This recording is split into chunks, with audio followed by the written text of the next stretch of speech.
Hola amigos, bienvenidos a Sin Filtros, Libros y Autores, una nueva sesión de este programa donde vamos a conversar con Francisco Olivares.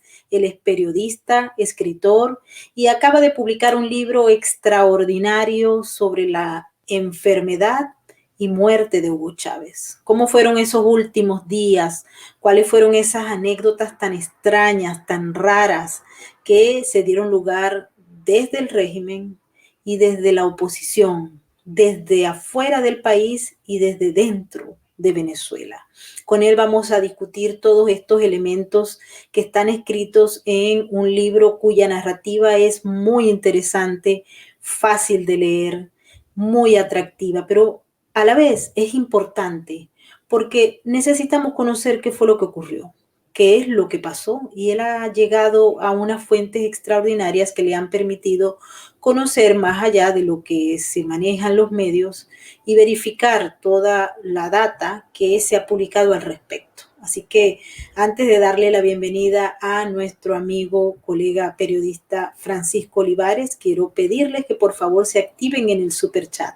Recuerden que para nosotros es muy importante todos sus comentarios, sus opiniones, y si les gusta nuestro trabajo, regálennos un like. También quiero agradecerle a todos nuestros patrocinantes de nuestra cuenta patreon.com/Venezuela Política. Gracias por su apoyo, por su consideración, por sus comentarios y sobre todo por el cariño y el afecto que día a día nos dan. Desde Sin Filtro les mandamos un gran abrazo. Bueno, Francisco, bienvenido a nuestro programa. Muchísimas gracias por estar con nosotros en Sin Filtros. Bueno, gracias a ti, Mayor, por esta invitación y bueno, un saludo a toda tu gente que te sigue en tus transmisiones, en tus conexiones, en tus interesantes entrevistas. Y bueno, y para mí es un placer comunicarme con toda tu gente para hablar un poco de este libro que lleva por nombre Los últimos días de Hugo Chávez, que por supuesto se refieren a esa etapa tan dramática que fue el momento en que se conoció su enfermedad hasta la muerte el 5 de marzo de 2013. El libro pues recoge ese periodo en el que hay muchos intríngules, muchos misterios y muchas cosas que ocurrieron y que revelan un poco lo que era la esencia de esta revolución. Francisco, sabemos que hubo mucho secretismo por parte del régimen de informar lo que estaba ocurriendo, ¿no? Recuerdo que cuando se empezó a hablar de que Hugo Chávez estaba enfermo en el año 2011, se empezó también a generar información desviada o desinformación. Todo esto con el objeto de desviar la atención, y también, bueno, quiero que hablemos sobre lo que fue a posteriori mentirle a los venezolanos porque Hugo Chávez estaba enfermo y se hizo una campaña cuyo mensaje hablaba de un futuro que ellos ya sabían que no iba a ocurrir. Pero cuando se estaba empezando a hablar, esas teorías conspirativas que se generan del mismo régimen y ese enorme porcentaje de información que se lanzaba día a día, rumores, etcétera, para confundir al ciudadano y para jugar también con la psiquis del colectivo. Bueno, sí, tu apreciación es correcta. Era importante, primero, mantener la expectativa en la ciudadanía de que él estaba bien, que estaba fuerte. Era necesario hacer la campaña electoral porque justamente coincide la enfermedad con el advenimiento del fin del periodo y había que hacer la campaña en el año 2012, justamente el año antes de su muerte. En esas condiciones no había otra fórmula que lanzarlo a él, a la campaña electoral, y por eso tienen que mentirle al país, tienen que decirle que el hombre está fuerte, que cada cierto tiempo cuando él regresaba de Cuba, anunciaban que ya el cáncer estaba superado, que ya no tenía, no había ningún tipo de metástasis, que había sido superado.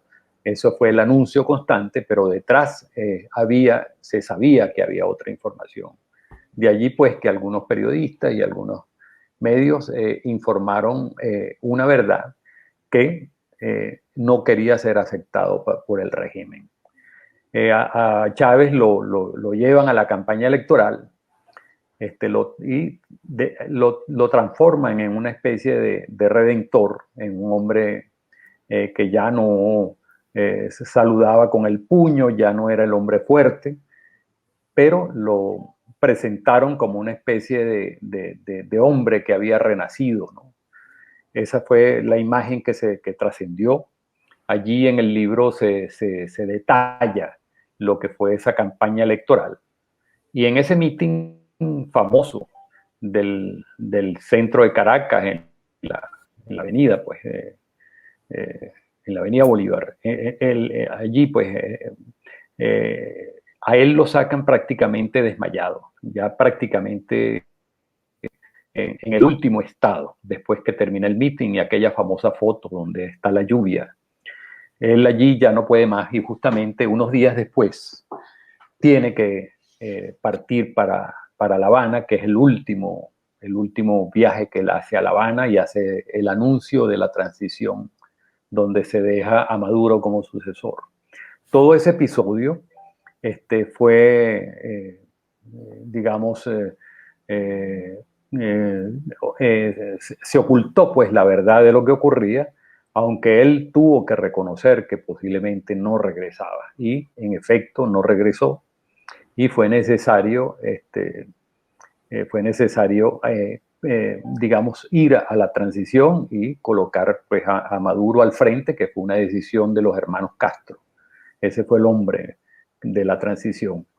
En ese periodo, en ese último año, había mucha gente con aspiraciones a ser el sucesor. Bueno, estaba, por supuesto, Rafael Ramírez, estaba Adán Chávez, estaba Elías Agua, había figuras muy importantes que aspiraban a la transición.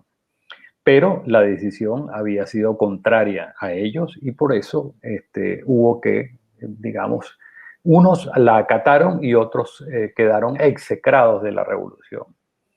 Todo eso ocurría mientras se planeaba la muerte digamos, se alargaba mientras se ejecutaba la transición, era necesario mantenerlo con vida. A él lo traen a Venezuela prácticamente conectado con aparatos y ya, por supuesto, sin poder reaccionar, a pesar de que ellos anunciaban que había reuniones, que firmaba cambios de ministros y todo este periodo que nosotros conocimos muy de cerca.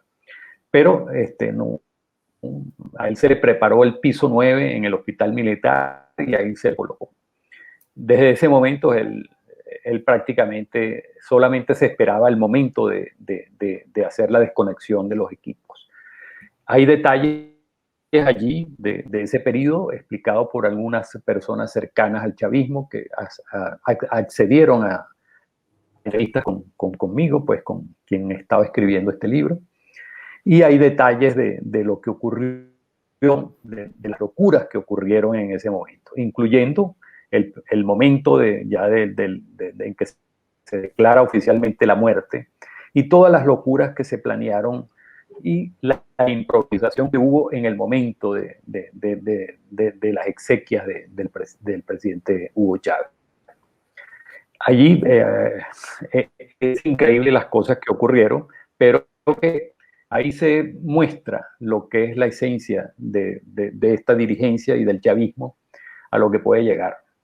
A él se le trató de convertir en una especie de Mao, de Lenin, de una figura de estas que el comunismo ha exaltado en la historia y por eso se le colocó allí en el llamado cuartel de la montaña y se procedió a hacer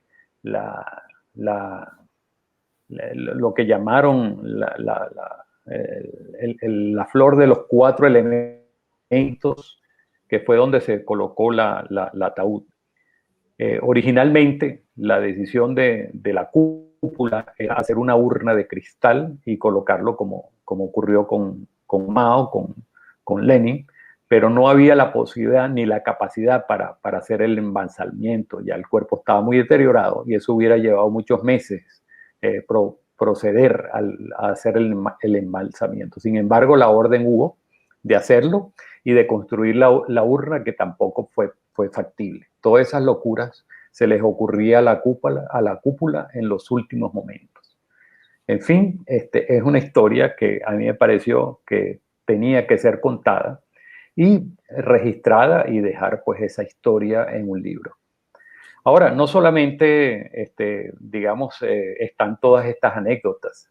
Allí también damos un vistazo hacia lo que fueron las obsesiones y de Hugo Chávez, que afloraron mucho ese último año. Hay un comportamiento de Hugo Chávez en ese último año donde afloran todas estas obsesiones que él tenía en la vida. Una de ellas, el tratar de convertirse en el heredero de Simón Bolívar, en ser el segundo padre de la patria, el hombre de la segunda independencia. Y de allí, pues, todas estas locuras que se hicieron en esos años, como por ejemplo la exhumación de los huesos de Bolívar, una de ellas, ¿no? Y también afloran todos sus miedos y sus temores, porque al enfrentarse a la muerte y al reconocer que le queda poco tiempo de vida, afloran también estas situaciones. Una de ellas, por supuesto, aquel pronóstico que hizo la vidente, hermana del amor de su vida, que fue Irma Marksman, la vidente que era la hermana Cristina, quien le pronosticó que iba a morir antes de los 60 años. Entonces el libro recoge a través del personaje, en una forma narrativa, todas estas situaciones que concluyen al final pues con la caída del legado o el final del legado, porque la muerte de Chávez coincide con digamos, el debacle o ya la destrucción pues, del país, de la economía, de las instituciones, en fin, yo lo ubico como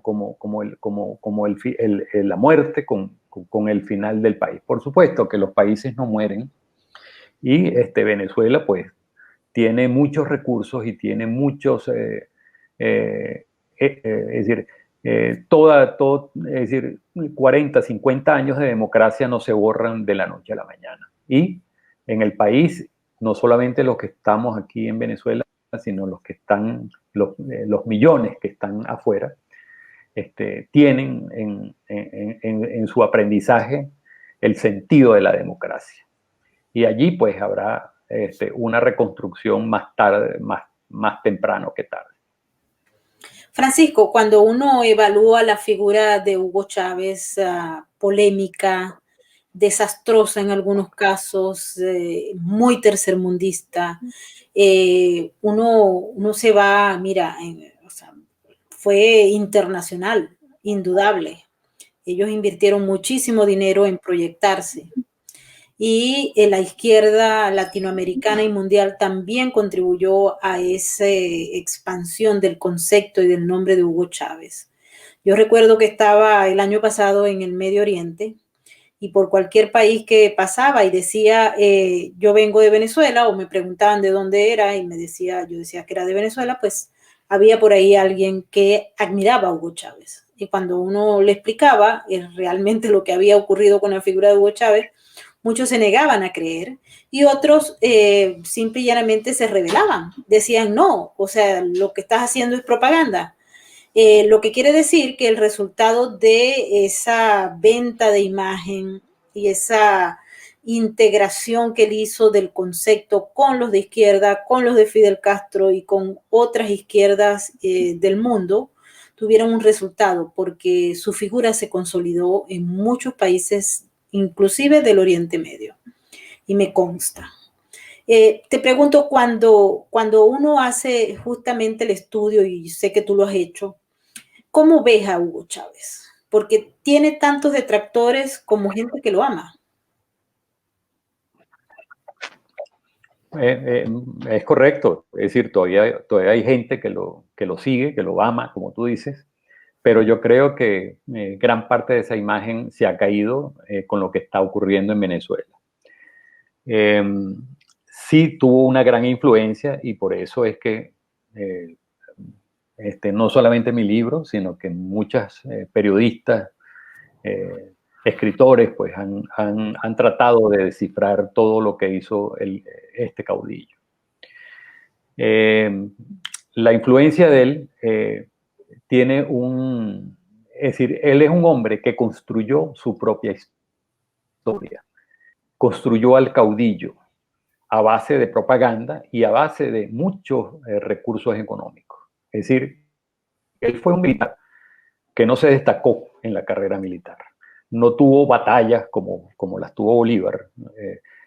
Su única acción militar fue la del 4 de febrero, que fracasó, y fue el único hombre del 4 de febrero que se quedó acuartelado en el llamado ahora cuartel de la montaña. Sin embargo, trascendió y se convirtió en el jefe de la revolución con aquella famosa frase de por ahora. Fue un efecto mediático, pero también había un pueblo y había una ciudadanía que estaba ávida de un cambio y ávida de un líder.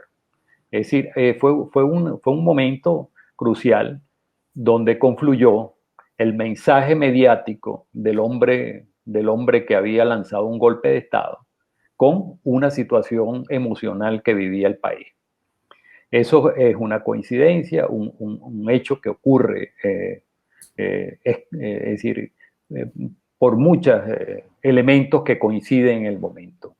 Era impredecible lo que iba a ocurrir en adelante. Sin embargo, muchos de quienes lo llevaron al poder no era el sector popular necesariamente, sino gente, eh, grandes empresarios, medios de comunicación, intelectuales.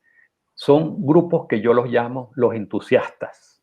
Eran los entusiastas del momento. Es decir, el caudillo no nació solo, sino que lo llevaron también. Es decir, lo creamos también la sociedad entera. Eso ocurre y fue un factor que yo pienso que los países que ahora sufren crisis muy parecidas, como ha ocurrido en Chile, estos movimientos de izquierda que surgen defendiendo minorías o defendiendo causas no muy claras. Allí puede surgir un caudillo en cualquier momento.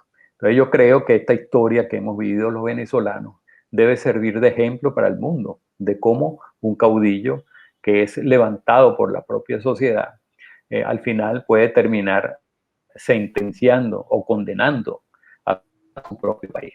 De manera que eso yo pienso que es lo que ocurrió con Hugo Chávez. Él no fue un militar relevante, como te dije anteriormente, sino que él se construyó su propia historia como líder. No hizo ninguna batalla y exportó su revolución a punta de muchos dineros y de muchos negocios a los que llevó a sus aliados en el continente. Allí están pues los rastros de esa corrupción y de ese derroche, ¿verdad? Que tuvo la suerte de tener en sus manos. Y allí alineó a figuras como Lula da Silva, como los Kirchner, Evo Morales, Rafael Correa y muchos otros en el continente. Esa es la realidad. Sin embargo, y por eso también fue exaltado y alabado por muchos de estos países, incluyendo, por ejemplo, el caso de España, con el caso de Iglesias, allá el jefe de Podemos en España, que ha llegado pues hasta la vicepresidencia. Era una gente que también se apoyó y que disfrutó de los dineros de esta revolución. Francisco, uno de los grandes objetivos de Chávez era que Venezuela se viera como una potencia en base a lo que supuestamente era su trabajo.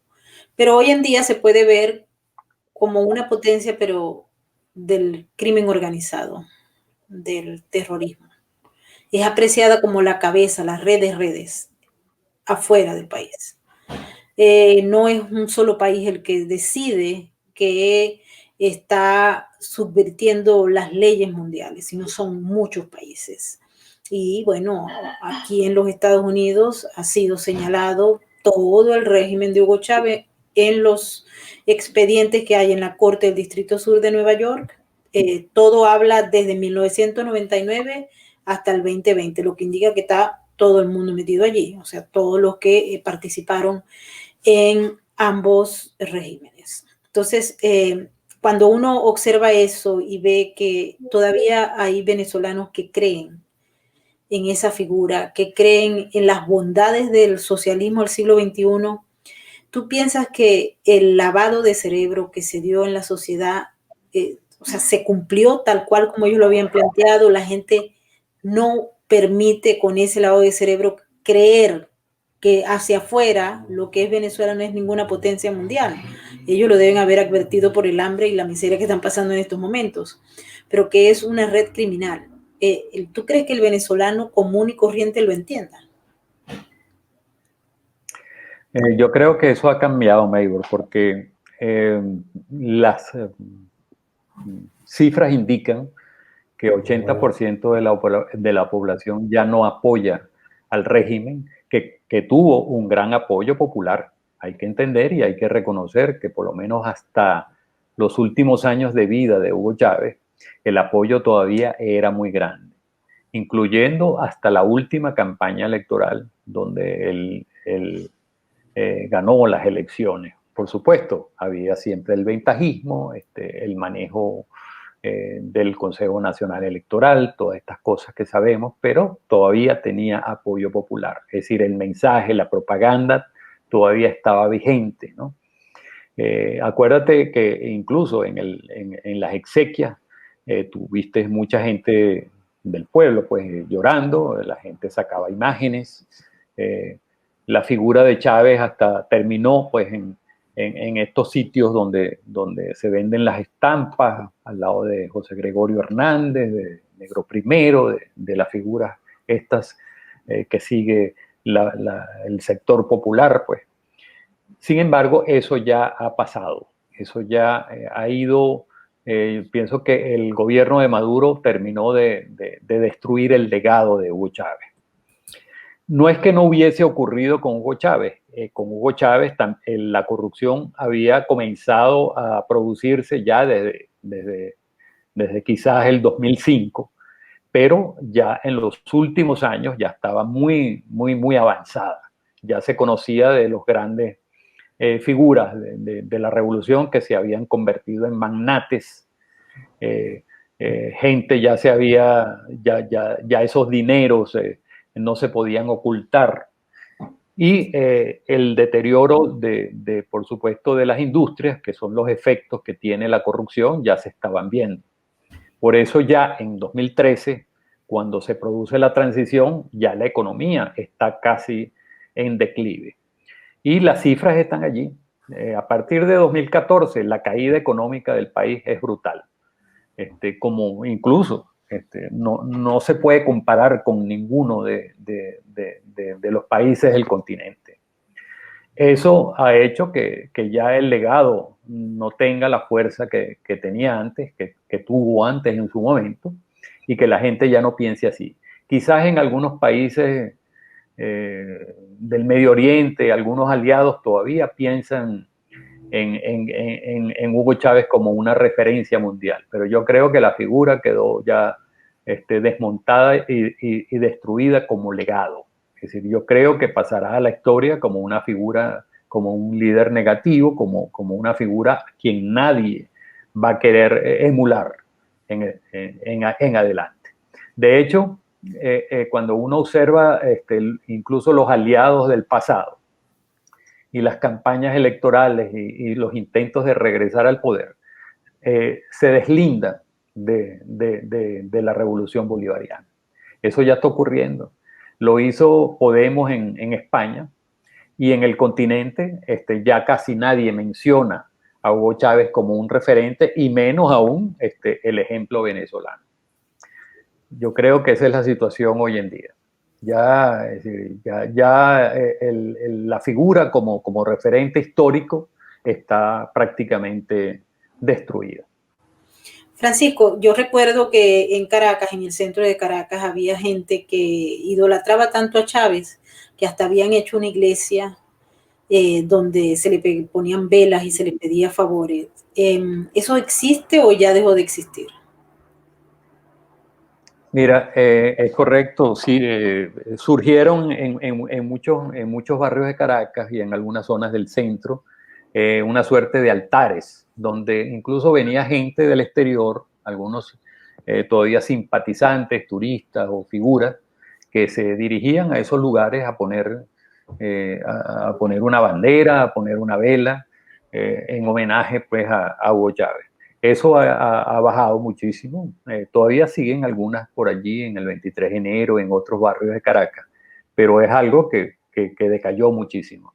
De hecho, por ejemplo, algo que se esperaba que ocurriera al tenerlo expuesto allí en el cuartel de la montaña, que fuera una zona de visita de personalidades, de gente del pueblo, de figuras, pero eso incluso ya ha quedado ya en un segundo, en un tercer plano. Eso no ha podido calar. Por eso es que ellos quisieron en algún momento tenerlo allí expuesto en una urna de cristal, ¿no? Lo cual era una locura, esa idea que le surgió, creo que fue a Nicolás Maduro. Eh, una cosa insólita, es decir, pero hoy en día no tiene la fuerza para poder decir cuál es el legado, cuál es lo que se le ofrece un país que se está muriendo de hambre, un país donde la gente está muriendo de enfermedades y de hambre. Eso es así. Allí no hay, eso no se puede ocultar. Eso es lo que está pasando en el país y no hay manera de revertir eso. Uno de los elementos, cuando tú hablaste de la parte geopolítica, sí, Venezuela y el gobierno de Chávez siempre se formaron en una alianza internacional antioccidente y Venezuela era un espacio geopolítico muy importante. Sin embargo, la corrupción y todo esto que pasó a partir de la muerte de Hugo Chávez, toda esta destrucción económica, básicamente basada en la corrupción. Primero vinieron las expropiaciones, que fue las que auspició Hugo Chávez, que acabaron con la economía, pero la destrucción después vino es decir, terminó con la corrupción. Estos países aliados, en algún momento algunos se aprovecharon de esta situación y imagino que muchas empresas ganaron mucho dinero con estas negociaciones tan disparatadas. Después, en los tiempos de Nicolás Maduro, continuaron haciéndolo con el oro que se saca de Guayana, que se hace a través de empresas fantasmas que llevan el oro a Turquía, a Siria, a esos países que fungen como compradores del oro. Pero eso ya no tiene el rendimiento suficiente para mantener un país y para mantener el nivel de vida básico de los venezolanos. Por eso es que ahora se planea la reconstrucción entregando las empresas a estas grandes aliados. Ese es el único camino que han encontrado, porque entre el sector militar y el sector político acabaron con la industria del país. Esta nueva etapa, esto sería una nueva etapa que va a costar muchos años porque eso no es de la noche a la mañana, reconstruir industrias de alta tecnología. Eso no se hace de la noche a la mañana. Y además tendrían el problema de las limitaciones internacionales a partir de las sanciones que existen con este tipo de empresas. De manera tal, pues, que todavía no se ve, no veo la posibilidad de que el chavismo pueda, digamos, resucitar en el ámbito económico y en el ámbito internacional. Pienso que estos cambios también han sido, digamos, propuestos y, digamos, obligados por estos aliados que son los grandes deudores en este momento de Venezuela. Francisco, ¿qué es lo más extraño, la historia más rara que conseguiste cuando andabas investigando justamente la enfermedad y la muerte de Hugo Chávez? Mira, bueno, una de las cosas que más me impresionó fue cómo, aún sabiendo que Chávez iba a morir, lo lanzaron a la campaña electoral, ¿verdad? Y crearon al personaje, intentaron crear una especie de profeta, una especie de redentor. Eso fue todo concebido por todas las figuras que estaban detrás del poder. Ahí me refiero, la gente que los asesoraba en la parte de medios de comunicación, de propaganda, las asesorías especialmente internacionales. Allí hubo mucha influencia también de un grupo de publicistas brasileros en ese concepto y algunos de aquí de Venezuela que siempre han estado, digamos, en el entorno del poder.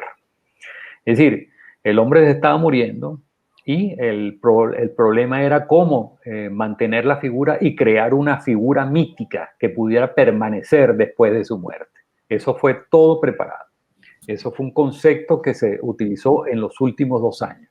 Cuando uno hace seguimiento a sus apariciones, a los mitines, a toda esa campaña que tuvo del sobreviviente. Incluso ahí en el libro vas a ver un afiche que nunca fue publicado. Yo lo conseguí. Y allí hay una frase que colocan en ese afiche que después le dio temor sacarlo a la luz pública, donde decía Hugo Chávez renace.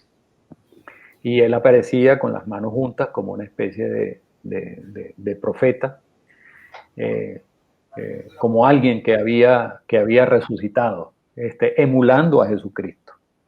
Hasta ese nivel llegó la utilización de la imagen de Hugo Chávez. En paralelo, Mira, él estaba, digamos, sí. dime. No, que cuando uno recuerda esos libros de educación primaria y secundaria donde aparece Hugo Chávez al lado de Jesucristo y de Simón Bolívar, pues no te queda la menor duda de que ellos estaban tratando de convertirlo en esa figura profética de la que tú hablas. Y aquella foto donde estaba lloviendo y él con el Jesucristo en las manos, un Cristo, o sea, redentor, era realmente una apología justamente a la propaganda y al personalismo. Así es. Es decir, yo creo que eso es lo más dramático de esos últimos años. Y después hay otras situaciones que ponen en duda sobre cierta gente del entorno. Cuando a él le preparan el piso 9 en el hospital militar, ya se sabe que él no iba a regresar. Allí hay algunas situaciones que se presentan, como por ejemplo, el día antes de la muerte ocurre una caída de luz de electricidad en el hospital.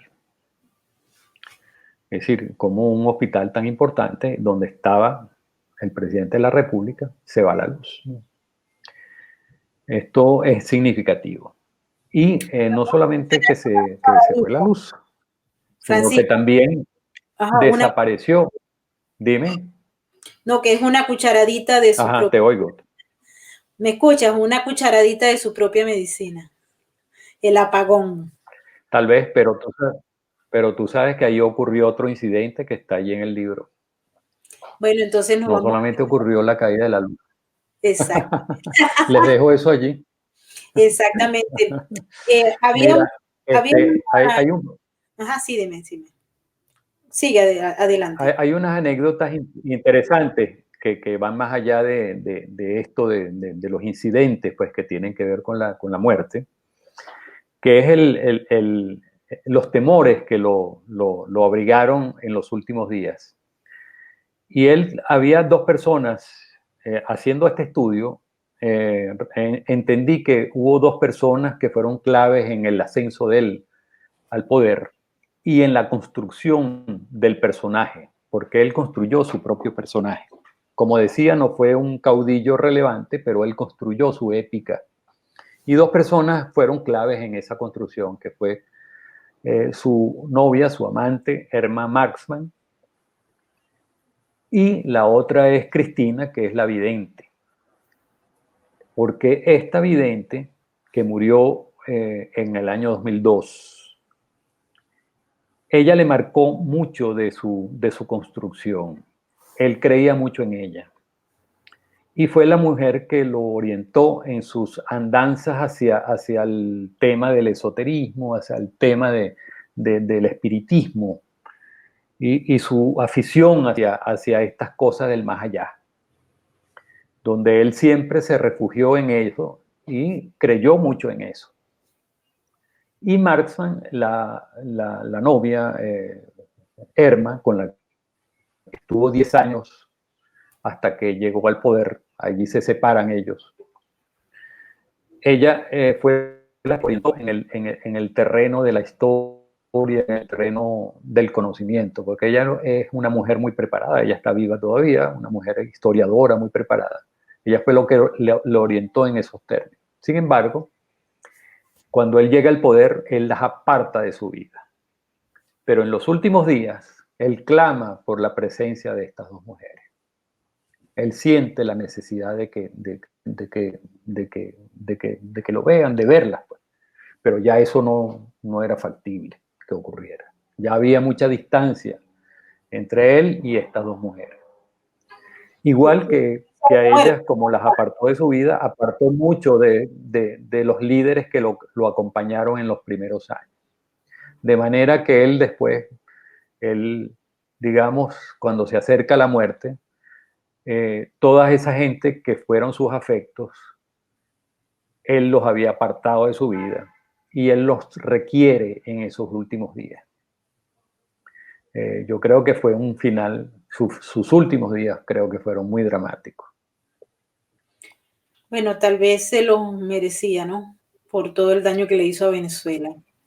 Hubo una historia, Francisco, que se dio a conocer y se especuló mucho sobre eso, de unos supuestos expertos del Vaticano, eran unos expertos italianos en embalsamar cuerpos, que habían ido a Cuba a hacer un trabajo supuestamente buscado por el mismo régimen venezolano, en función de lo que estaba ocurriendo con Chávez. Salieron informaciones, nunca se verificó realmente, pero sí fue muy popular esa información según la cual pues estaban viendo a ver cómo era que conservaban el cuerpo de Hugo Chávez al estilo Lenin, que coincide con esa anécdota que tú estabas dando, pero finalmente no se hizo nada. Incluso había información que decía que los tipos habían llegado a Cuba, ¿no? Con todos sus aparatos y sus cosas para hacer ese trabajo. El caso de los italianos yo no lo menciono en mi libro, sino hay un equipo ruso que viene a Venezuela.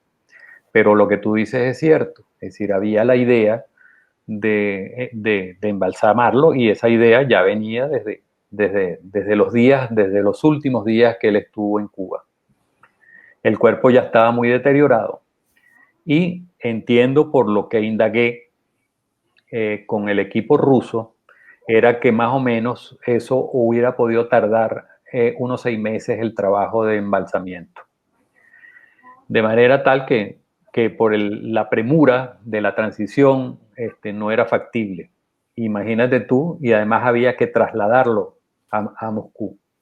De manera que, es decir, porque trasladar todos los equipos acá hubiese sido muy, muy complejo. Y además en la situación de Venezuela no había las condiciones para hacer ese trabajo. El equipo sí estuvo acá en Venezuela, este equipo ruso, pero su conclusión era que no era factible hacer ese trabajo en el tiempo que ellos requerían y en las condiciones tecnológicas que existían en el país. Esto lo obtuve yo, digamos, off the record, no No pude mencionar a la fuente, pero sí me lo confirmaron, lo de este equipo de embalsamiento. Estas son las locuras de este pensamiento y de estas cuestiones ideológicas vistas como especies de dogmas, de doctrinas, que quieren hacer, siempre necesitan una figura mesiánica, mítica, que mantenga la idea del líder, del Mesías, porque con la muerte de Chávez ya no existía nadie que podía ocupar ese lugar, como en efecto ha ocurrido. Es decir, no hay ninguna figura en el chavismo que hubiera podido sustituir a Hugo Chávez. Pero Hugo Chávez no se construyó por los hechos, sino se construyó por la propaganda y por la capacidad que él tenía de convencer, y yo diría también de mentir, de decir lo que la gente quería escuchar. Así se construyó el caudillo y el Mesías, pues. De manera tal, pues, que todas esas anécdotas son ciertas, esos hechos fueron así. Era necesario, ¿no? Era necesario mantener el legado, mantener la figura mítica.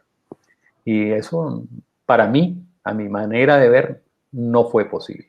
Ya hoy en día ese mito ya no existe. Hay algunos psicólogos, bueno, uno en especial con el que consulté, que coincide conmigo en esa apreciación, que yo pienso que el mito duró hasta el día de las exequias. A partir de allí, pienso que el pueblo comenzó a vivir la realidad de la tragedia venezolana, y con esa tragedia ha muerto también el mito que se quiso construir. Que se construyó por un periodo de tiempo y que fue pagado por la enorme renta petrolera que se despilfarró en propaganda, en medios, para promover justamente una imagen de una revolución que ha sido fatídica para Venezuela y que ha destruido el alma, la economía y todo lo que es el sistema cívico y político del país. Y esto es muy triste. Francisco, ¿a quién va dirigido tu ensayo sobre los últimos días de la enfermedad y muerte de Hugo Chávez? Okay. Mira, Maybor, cuando empecé a hacer la investigación, no pensé a quién iba a dirigir este trabajo, pero en la medida en que fui escribiendo, tú sabes que construir un libro, y tú que eres escritora y tienes también varios libros, uno, en la medida en que uno va avanzando y va indagando, también uno va orientándose hacia lo que uno va descubriendo en ese hermoso trabajo que es investigar. Y me di cuenta que esta historia había que escribirla no solamente para los venezolanos, ni para los venezolanos que están en el exterior, sino para, digamos, para todo el público de Latinoamérica y incluso para el público europeo, que es lo más cerca que tenemos en cuanto a mundo occidental, pues los vínculos que nos unen especialmente a España. Y yo creo que todos estos acontecimientos que hemos visto en el último año, por ejemplo, las crisis con estos movimientos que ocurrieron en Estados Unidos, las situaciones que también se presentaron en Chile, en Bolivia, en Colombia, en Perú, estos movimientos que surgen pidiendo cambios, pidiendo nueva constitución, denostando de las empresas, el caso de Chile, destruyendo incluso la infraestructura, denostando de los valores institucionales y de las tradiciones, ¿verdad? Nos obligan a pensar en lo importante que es dejar escrito y dejar una historia escrita de lo que nos ha ocurrido. Hay muchos enfoques, muchos libros que se están escribiendo. Yo escribí esta historia con un sentido más narrativo. Tú sabes, Maybor, que los periodistas, quizás muy diferente a los historiadores, nosotros abrimos el camino a la historia, a los historiadores que vienen después. Nosotros le dejamos los datos con fechas. Ese libro registra cada dato con fecha y con fuente. Allí no hay nada que no se pueda demostrar. Pero al mismo tiempo, nosotros tenemos el deber de comunicar y de hacer la lectura agradable, de narrar. También tenemos que ser en ese sentido escritores, porque nosotros tenemos que llegar al público básico, al público que no es necesariamente, digamos, el consumidor de historias, sino de historias, el público común. Y a ese público es que he intentado llegar con este libro. El libro se lee muy fácil por eso, porque está escrito en forma narrativa. Bueno, eso ya es una costumbre mía, porque también lo hice con el libro de Afiuni, La presa del comandante. Yo siempre trato de escribir una historia que tiene un comienzo, que tiene un desarrollo y tiene un final. Aquí también hay un final, hay una conclusión en el libro. Hay un mensaje también en esa conclusión. De manera tal que por eso siempre recojo las anécdotas, doy el contexto, pero siempre busco ese sentido narrativo. Por supuesto, habrá gente que no le gusta, gente que pues seguramente me va a criticar, porque siempre estamos expuestos a la crítica, pues, y siempre es bienvenida. Pero yo pienso que es importante para todo este gran público y estos países que han sufrido estos movimientos y estas pedidas de cambio, que al final lo que muchas veces hacemos es abrirle el camino a estos populistas y a estos caudillos que al final van a terminar con nuestras economías y con nuestras instituciones.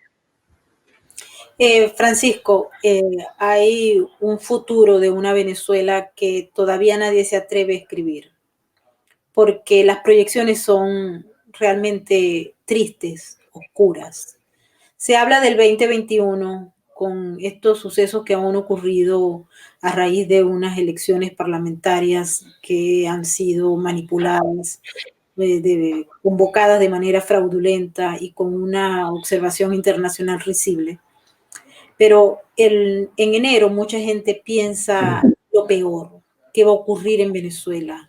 Vamos a tener Venezuela, tú dijiste al principio de esta conversación, que los países no mueren, no desaparecen, sino que enfrentan y se van muchas veces transformando.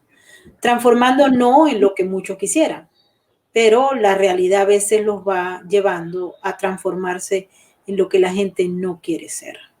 Te pregunto, a raíz de las elecciones y de los resultados de las mismas, ¿cómo ves ese futuro del 2021? No nos vayamos hacia mucho más allá. Ok. Bueno, en lo inmediato, las elecciones muestran que el gobierno de Nicolás Maduro no tiene apoyo en las bases del país. Gran porcentaje de quienes asistieron al proceso electoral, estoy hablando de las bases del chavismo, gran parte fueron obligados. Mucha gente dijo, voy a votar porque si no, no me va a llegar la caja del CLAP. Para los que no saben, es una caja de comida que se le da a gente que está inscrita en algo llamado Carné de la Patria, ¿verdad?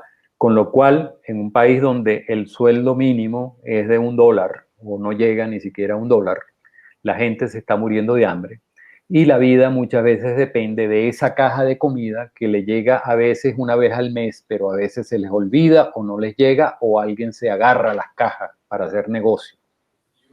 Esa gente fue a votar porque no le quedaba más remedio, no porque piensen que el socialismo de Nicolás Maduro es la gran panacea para la vida de una persona.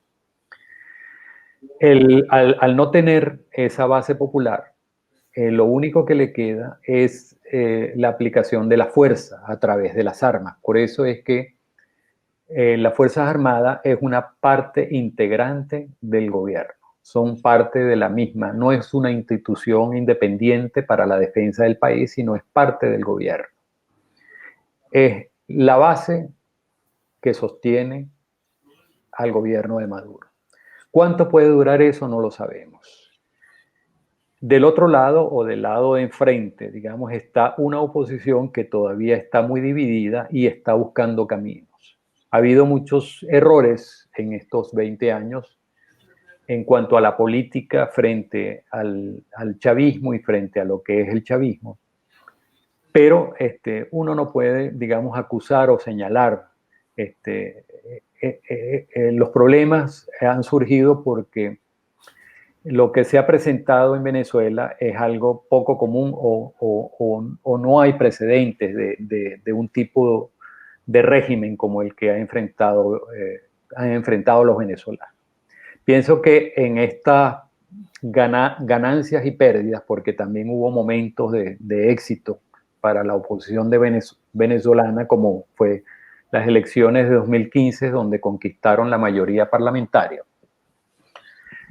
En esta lucha de pérdida y aprendizaje surgirá una oposición más cohesionada en algún momento, con más formación.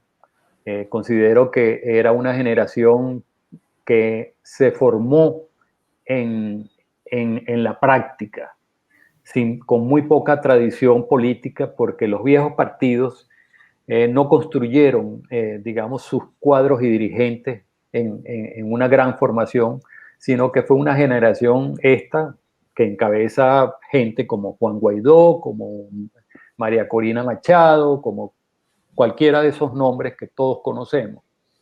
Se formaron en la práctica, no son gente con una doctrina muy formada, con estudios políticos, con gran formación, sino que se formaron en la práctica, surgieron de las universidades, de las calles, de las protestas, de las ONG a la política. Esta gente está en proceso de formación y yo creo que en algún momento la unidad y la necesidad de formación de los nuevos cuadros se irá dando para enfrentar mejor, por supuesto, a un gobierno que no es solamente un gobierno, sino que es una estructura política, económica y geopolítica también, que no es solamente el chavismo, sino que está inserta en lo que muy bien tú en tus programas lo has señalado con buenos entrevistados. Es una alianza internacional donde Venezuela juega un rol fundamental por su posición geográfica y por los recursos naturales que tiene. Por eso es que esta alianza se va a apoderar ahora de la economía venezolana, porque la corrupción en la que cayeron pues, los dirigentes locales destrozaron o llevaron al piso a Venezuela. Y la única manera de que el chavismo pueda mantenerse es con esta alianza y entregándole la economía a gente, a estos países, pues a estas empresas. Esa es la nueva etapa que viene. De manera tal que yo pienso que la oposición venezolana va a tener un reto aún mayor, porque ahora no es solamente cómo sacar o cómo cambiar un régimen local, sino que va a ser una estructura mucho más poderosa, mucho más compleja, ¿verdad? Porque son gente que además, yo digo que esta gente, esta alianza, por ejemplo, China, Rusia, Irán, no es una alianza monolítica. Ellos tienen sus matices y tienen sus diferencias. Lo único que tienen en común es que tienen la pretensión de desplazar en la economía mundial a Estados Unidos y a la Unión Europea. Ese es el proyecto. Y ellos, por eso es que sus empresas están penetrando con mucha fuerza en América Latina, en Europa y en Estados Unidos. No solamente es allá, también es en Estados Unidos y por eso es las crisis con esto de los aranceles que se han dado en Estados Unidos, que ya son muy conocidas por quienes viven allá. Y esa misma situación se va a presentar tanto en Europa, donde Europa depende, por ejemplo, mucho de la economía rusa, de las materias primas de Rusia, el trigo, por ejemplo. Hay mucha dependencia allí. Y también el tema islámico está penetrando con mucha fuerza en Europa, con muchísima fuerza, y les está creando graves problemas. O sea, esto es una situación que no termina de la noche a la mañana. En ese juego, Venezuela es un punto clave para esa alianza, sobre todo porque lo de América Latina es novedoso desde 10 años o 15 años hacia acá. Esa penetración que se está haciendo con fuerza. China es uno de los grandes inversionistas en América Latina hoy en día. Las cifras están allí, búsquenlas para que vean. Esto es algo que no se detiene aquí en este proceso electoral. Por eso es que la alianza opositora es mucho lo que tiene que aprender y estudiar, y también tiene que mantener esta alianza internacional con el mundo occidental. Eso es clave. Yo creo que los procesos y los países tienen recursos para regresar a la democracia. Lo demostró Europa, la Europa comunista. Las vivencias, costó muchos años, no fue algo de la noche a la mañana, sufrieron muchísimos años, pero allí están, pues, muchos países hoy en día son economías modelo en el mundo y de estabilidad económica, y lo mismo pienso que va a ocurrir en el continente. Bueno, Francisco, hemos llegado al final de esta emisión de Sin Filtros, libros y autores. Me encantó conversar contigo, siempre es un placer escucharte y compartir ideas. Así que muchísimas gracias, y creo que vamos a tener una nueva convocatoria para tratar temas tan importantes que están trabajándose no solamente en Venezuela, sino todo lo que está ocurriendo acá en los Estados Unidos y las proyecciones también para Europa, que tú las has venido explicando muy bien. Así que muchísimas Y gracias. bueno, y ahora estamos esperando cuál va a ser el rol de Estados Unidos en esta nueva etapa con respecto a Venezuela y con respecto a América Latina. De manera que estos son temas que permanecen, que hay que seguirlos debatiendo, y le digo a la gente, lean muchísimo, estudien muchísimo. Eso es clave para entender lo que nos está pasando, y a los políticos también. Sí, los políticos sería ideal que leyeran, porque creo que en su gran mayoría no les gusta leer. Y a todas aquellas personas que nos están viendo, yo les recomiendo leer. Los libros son un factor importante en la formación de las personas y nos permiten poder conversar, entender el proceso y simple y llanamente tener un concepto propio y manejar el criterio de manera crítica.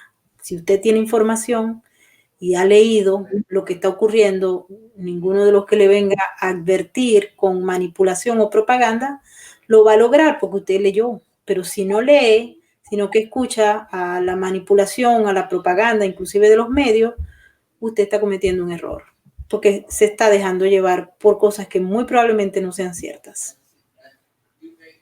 Francisco, mil gracias. Y recuerden que si les gusta nuestro trabajo, regálennos un like.